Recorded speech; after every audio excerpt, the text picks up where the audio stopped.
There are about 3 top complaints that I've been hearing about closet clear out just through my observation through social media, and those 3 are: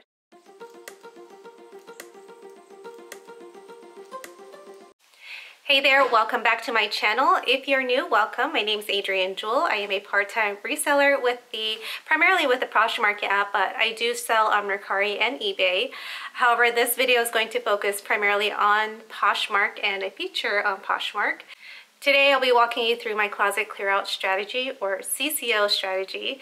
In my What Sold video, I shared that I have a strategy that I use on the days of closet clear out, and that has been generating some great sales for me. What CCO is, or closet clear out is it's an event that Poshmark springs onto buyers and sellers randomly. So during this event, sellers can reduce their price by at least 10% off their previously lowest listed price. And by doing so, what Poshmark will do is that they'll send a notification to anyone who has liked that item to let them know that the seller reduced the price and that the buyer will get a discount on their shipping. So shipping at the time of this video is $6.95, which is an amazing deal for priority shipping. However, if on Closet Clear Out, if the buyer decides to take the deal for the reduced price, they do get a shipping discount. So shipping costs would be $3.99. So this is very exciting for the buyer and the seller because Poshmark has a similar feature called Offers to Likers. With Offers to Likers, the sellers can reduce their item by at least 10%, but they also have to include a shipping discount. So the shipping discount is either $1.80 or they can offer free shipping, so cover the full $6.85. By doing so, though, that shipping discount is taken out of the seller's earnings. So with Closet Clear Out, it's a win-win situation for both the buyer and the seller. So the buyer gets an amazing deal with a shipping discount, and the seller gets a great sale, and they don't have to front the cost of the discounted shipping. So there's more money in the pockets of the seller. Okay, so we never know when Closet Clear Out is going to happen, but it has been happening more frequently, which we have noticed, and some people love that and other people not so much. But I happen to love Closet Clear Out and I look forward to it. There are about 3 top complaints that I've been hearing about Closet Clear Out just through my observation through social media, and those 3 are: number 1, great CCO again, and what is that, like the 20th time this month? Number 2, I don't even know why I try. CCO doesn't even work for me. And number 3, the only time that it works for me is if I reduce my price to like dirt cheap. I might as well give my item away. So yes, Closet Clear Out has been pushed rather frequently by Poshmark, and I don't participate every single time. At least I don't list the same items every single time, so I'll expand on that a little bit later. In the beginning, it didn't work for me either, but once I started looking at it as a strategy that big retailers use today, that's when it started turning around for me. So fun fact, I used to work for Dillard's way back when. So just to give you some perspective on that, I've been with the company that I'm with right now. I'm an instructor for a large corporation and have been for 10 years. So this is definitely over 10 years ago. But when I was with Dillard's, I worked in the China department. So this is where I got to be around some sparkly, expensive items. So I kind of liked it. But with Dillard's, we had to do price reductions every so often. So we would reduce prices starting around 20%, so go down to 20, 25%, 30%, 40%, all the way until it reached 75% off. With that, I have a couple theories as to why Poshmark is pushing Closet Clear Out. The first one is that I believe they're trying to bring it back. So if you don't know, Closet Clear Out used to be the big thing before the Offers to Likers program came about. And my second theory is that I believe that they're trying to get us in the mindset of a retailer, because at the end of the day, that's really what we are. So if you think about it, how often have you scrolled through your phone, whether you're looking through your email, looking online, or even social media now, where you've come across an ad of some retailer that's having a sale? So pretty frequently, right? So for instance, Mike and I, we love technology. And with that, we have signed up for the Fry's Electronics ads. or email notifications to let us know whenever they're having a sale. And they have a sale every single day. So really, Poshmark is putting us in the mindset of a retail business, because at the end of the day, that's what we're running, and they don't get paid unless we make sales. So they're kind of trying to help us along that path. So obviously don't reduce the price to our lowest, because as sellers, we want to try to make as much money as we can as soon as possible. Closet clear out gives us the perfect opportunity to do that in stages, just like I had to do at Dillard's. So before I can explain my closet clear out strategy, you'll first have to understand my pricing and my offers to likers strategy. So this video is really a 3-for-1 type of video. And my closet clear out strategy is fairly new, but it's been very successful for me so far. Now, if you look at my closet, you'll notice that the prices are sitting at a little bit on the higher end, and that's for a reason. That reason is because I need some wiggle room. I know I will be sending out offers to likers. I will be receiving offers from people and sometimes some counter offers. Then eventually I want to participate with closet clear out. So when I'm pricing my items and running comps, I tend to price my items between the mid to higher end, somewhere in between. So the buyer's still getting a great discount off the retail price, but my prices tend to be a little bit higher than what you might see in other closets. There was a quote that someone said during an entrepreneurship workshop that I went to in December, and that was, determine your worth or someone will assign it to you. So the way that resonated with me is that it kind of told me that it's okay to price my items at a higher price, because there's just so much that we do for every item that we list in our closets. We're sourcing for that item, we are cleaning it sometimes, we got to take pictures, measurements, listing, sharing, packaging and shipping. There's just so much that goes into every single item that we list. So yeah, price your items to where you'll have some wiggle room for those price reductions later, but at the same time, don't price it so low to where you're pretty much working for free. We're worth a lot more than that. Now, I do not send an offer to liker every single time someone likes my item, and I don't even send them out every day. In fact, I'm sending them out 3 times a week. This is where knowing your numbers comes into play. So in my inventory management video, I explained one of the benefits of tracking your inventory that's coming in and out is being able to use that data to make strategic decisions that will benefit your business. In my case, I take a look at the sales that I make every single day. I track them. In my What Sold videos, I've occasionally shared the calendars where I track my daily sales or what's selling on which day. So looking at when I sell my items, I chose 3 days out of the week to send out my offers to likers. And I chose 3 days because between those days, I want to continue to rack up some likes. So keep sharing your items to rack up more likes. So by the time you send out your offers to likers again, there'll be more likes or newer likes on that item. Also, something that I've done is I've priced my items in a unique way to where I know exactly what offer I'm going to send for each and every single item. Because something that's new to me is I am only sending out offers once. One time to a liker, and that's it. It's very new, and I know some of you may be shocked by that, but it has been working. I do not use the calculator that's built into the Poshmark app. If you don't know, the Poshmark app has a built-in calculator where you can offer 10, 20, or 30% off the item. When I send out my offers to likers, I want to send out a unique offer that's usually more than the 10% minimum with a shipping discount. And typically it's the $1.80 shipping discount.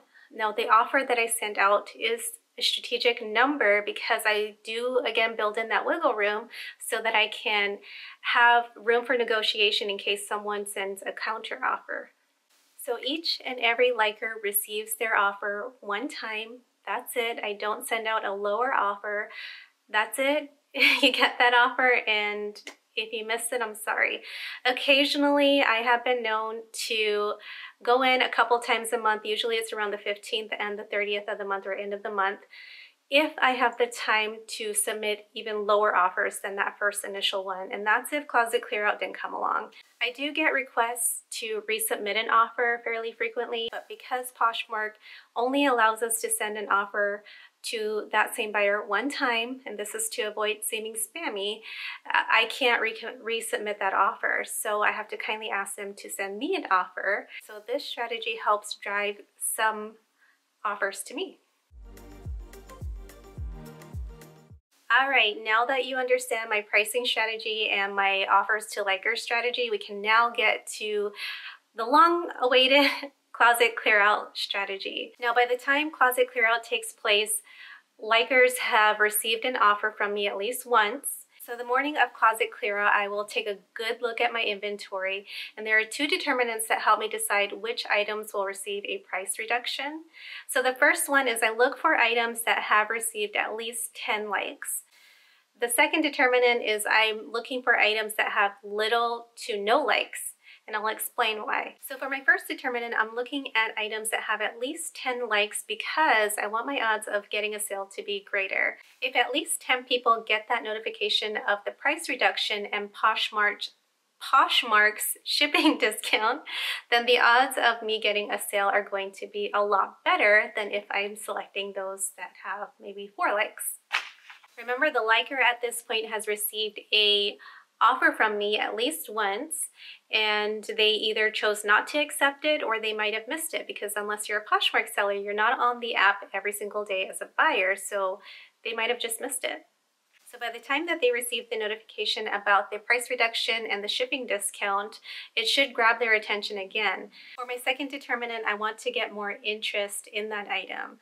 So even though I'm reducing the price and maybe that notification will go nowhere to no one or maybe just 1 or 2 people, that's okay with me, because I am using Closet Clearout as sort of a item or inventory management system too. That's kind of a reminder to me to take a look at my items, determine which ones are not getting enough attention, and then going from there to reduce the price. Because I'm so busy, so while I'm out there already reducing prices, I may as well take care of those items too. It's just a way to check an item off my large to-do list, because I'm just so busy. I don't have enough time to be managing my inventory as often as I wish I could. More and more customers are becoming more acclimated to Closet Clearout, and they're starting to like it, so make sure that you are using it. All right, now I will not reduce every single item that meets my criteria. This is where the retail mindset comes into play. I will rotate my items. For instance, I mentioned before that Fry's Electronics has sales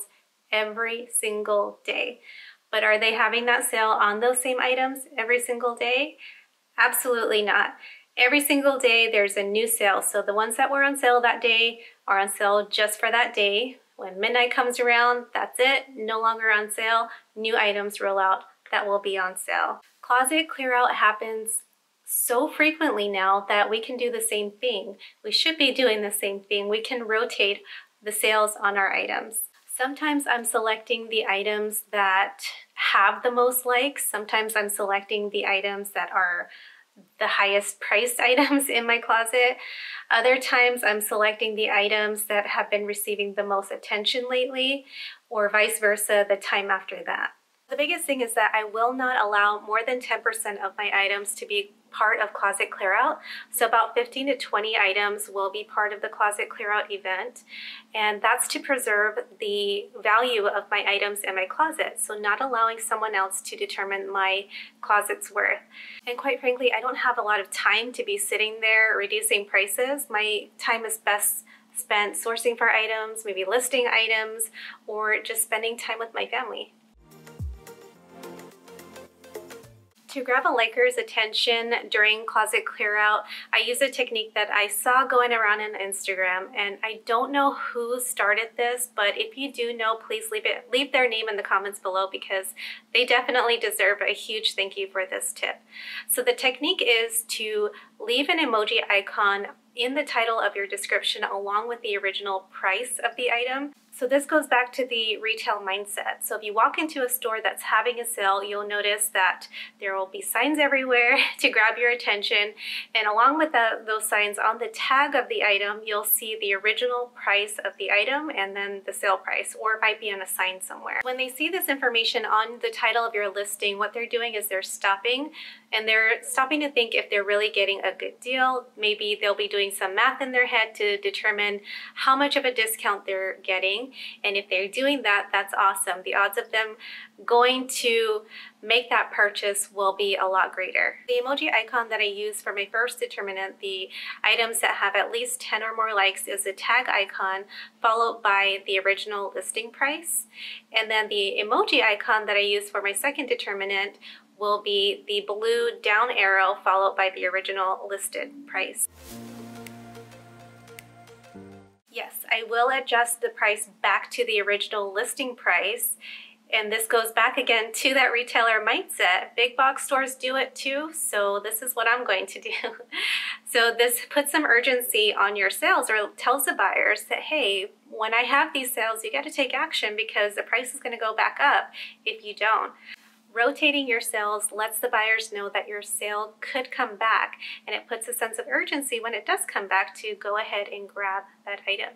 So real scenario here, I actually just missed a sale at Price Electronics on some Arlo security cameras, and I'm so bummed about that. So you best believe the next time that it goes on sale, I'm going to grab it immediately. Now, keeping the original listing price in the title of the item helps me when I do adjust my item back, so I don't have to write it on a piece of paper like I used to do. Now it's already there. I just copy and paste it into the pricing and then relist it. Now for my second determinants, the items that had little to no likes initially, what I might do for them is I may adjust the price a little bit higher or just let it stay for a little bit.